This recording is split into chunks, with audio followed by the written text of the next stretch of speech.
Patay ang isang katao habang isa rin ang sugatan ng mahulog sa bangin ng isang truck na may kargang crane sa Pagbilao, Quezon. Ang detalye sa report ni Paul Hernandez.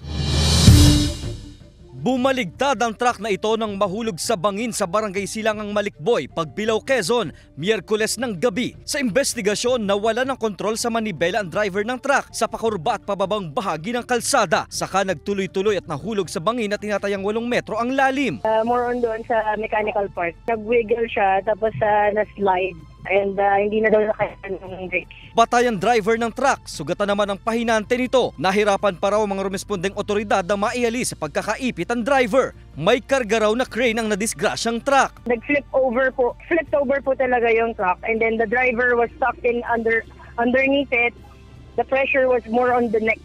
May payo ang otoridad sa mga motorista hinggil sa nangyaring disgrasya. Check it always, the brakes, the tires, everything po. Lalong-lalo na po yung sarili nila. Kasi mostly ng ating accidents are human error. So sana po, before po magbiyahe, i-check po nila lahat. Sinisika pang makuha ng GMA Regional TV Balitang Southern Tagalog ang panig ng pamilya ng nasawi at ang sugatang kasamahan sa insidente. Paul Hernandez, Balitang Southern Tagalog.